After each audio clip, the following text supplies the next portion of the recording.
Most people try to make others regret losing them by reacting, posting more, talking louder, showing anger. Stoicism does the opposite.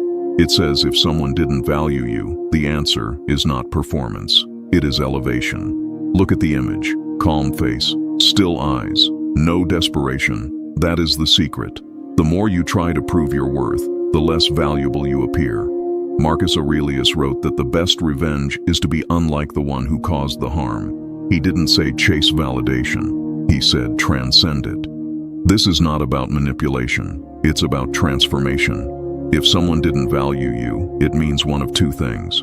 Either they couldn't see your worth, or you didn't carry it with enough discipline. Both are solved the same way. You raise your standard. In this series, we'll break down 9 Stoic attitudes that quietly shift power, not through drama, but through presence. When you adopt these, something strange happens. People who ignored you begin noticing you. People who dismissed you begin watching you. And sometimes, they come back. Not because you chased them, but because you stopped. Let's begin with the first attitude. Attitude 1. Detach completely. This is the hardest one, and the most powerful.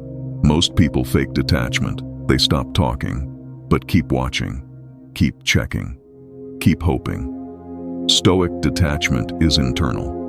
Epictetus taught that attachment to what is outside your control creates suffering, and other people's opinions are not under your control. So when someone doesn't value you, you don't try to correct them, you release them. No passive-aggressive posts, no indirect messages, no strategic silence meant to provoke. Real silence. When your energy withdraws fully, something shifts, because attention is currency. And once someone feels your absence without hostility, they notice the vacuum. But this only works if it's authentic. If you detach only to trigger a reaction, you are still attached. Stoicism demands something deeper. You detach because your peace matters more than their perception. That is power. Attitude 2. Improve quietly. Nothing unsettles someone more than seeing you rise without announcing it. A foolish person advertises progress. A Stoic builds it. Marcus Aurelius improved himself privately, not for applause, for alignment. When someone didn't value you, the worst thing you can do is prove them right by collapsing. The Stoic response is simple. Train, study, refine, grow. Physically, mentally, financially, emotionally, without telling them. When people see visible growth with no emotional noise attached to it, it creates contrast.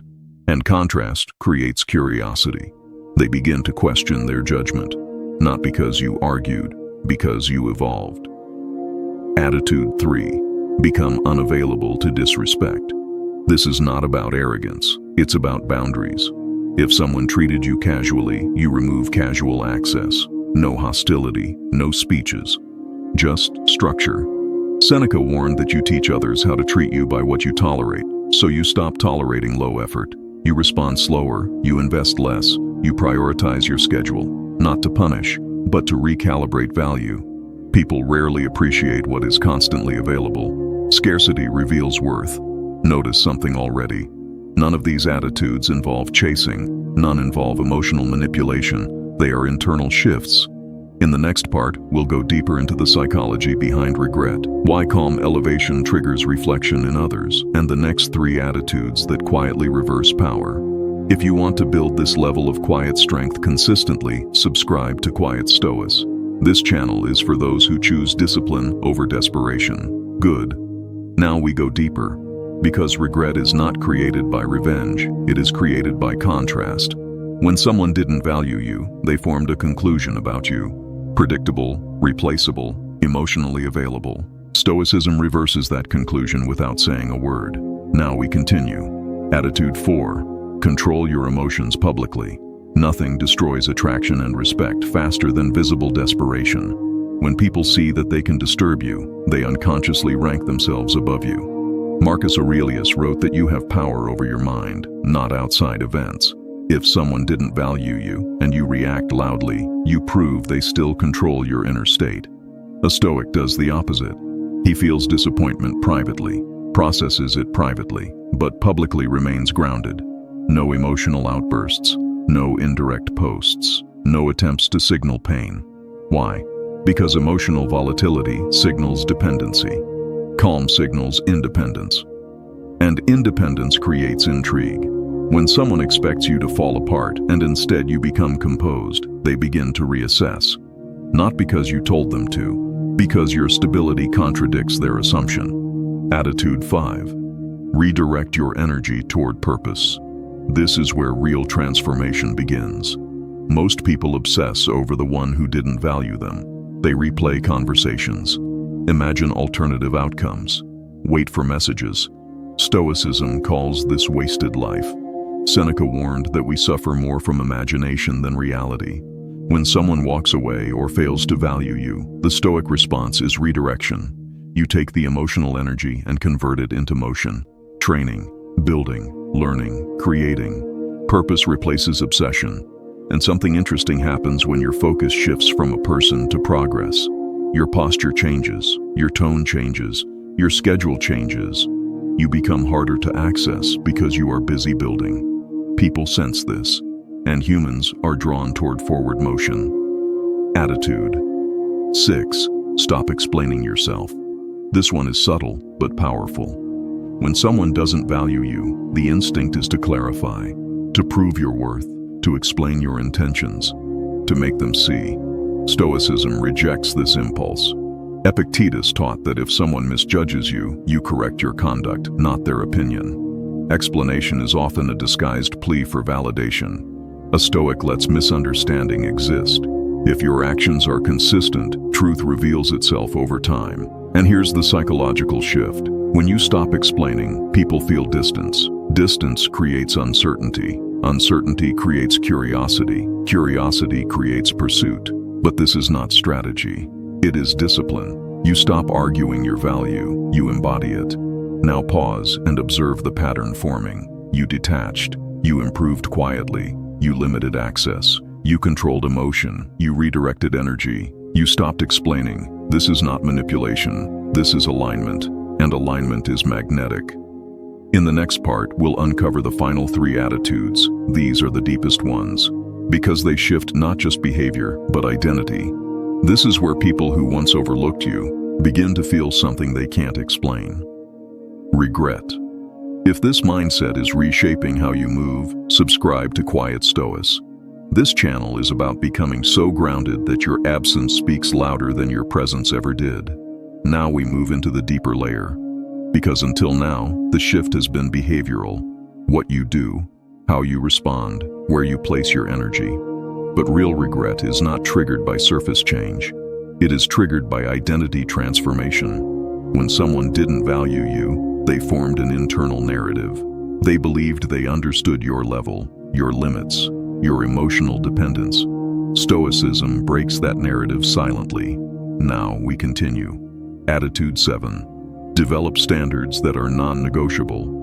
Most people say they have standards, very few enforce them. A Stoic understands that value is not announced, it is enforced through consistency. If someone didn't value you, ask yourself one question. Where were your standards unclear? Did you tolerate half-effort, delayed replies, inconsistent treatment, emotional confusion? Seneca warned that when you allow small violations, you invite larger ones. The Stoic correction is simple. Not anger, structure. You no longer reward low investment with high access. You no longer entertain ambiguity. You no longer negotiate basic respect. And here's what happens psychologically. When your standards rise, your availability shrinks. And when availability shrinks, perceived value rises. But again, this only works if it is genuine. If your standards are temporary tactics, they collapse under loneliness. Stoic standards are permanent. You are not raising them to attract someone back. You are raising them because you refuse to shrink again. That shift is powerful. Attitude 8. Build a life that does not revolve around validation. This is where most people fail. They detach for a while, improve slightly, then secretly hope to be noticed. That hope leaks into behavior. Stoicism demands something stronger. You build a life so structured, so purpose-driven, that whether they return or not becomes irrelevant. Marcus Aurelius constantly reminded himself that external approval is unstable, so he built internal approval instead. Ask yourself honestly, If the person who didn't value you never came back, would your life still be expanding? If the answer is no, you were emotionally dependent. Stoicism breaks dependency. You expand your circle, strengthen your discipline, increase your skill, refine your body, sharpen your mind. Your calendar fills with purpose, not waiting. And here is the quiet truth. When someone sees that your world did not collapse without them, and in fact improved, it challenges their ego. Humans are drawn to upward movement, and they regret misjudging it. Attitude 9. Become emotionally unpredictable, in a calm way. This is not manipulation, it is composure. When someone thinks they know how you will react, they feel secure in their position. If they expect anger and you stay calm, they feel unsettled. If they expect pleading and you stay distant, they feel uncertain. If they expect collapse and you rise, they feel regret. Marcus Aurelius wrote that the best way to disarm others is to refuse the role they assign you. When someone didn't value you, they assigned you a role, replaceable, chasing, emotionally attached. Stoicism removes you from that script. You do not dramatize. You do not overcorrect. You do not posture. You simply operate from a higher emotional baseline. And here's what happens internally. You stop thinking about how to make them regret losing you. You start thinking about how to maximize your own evolution. And paradoxically, that is when regret often appears.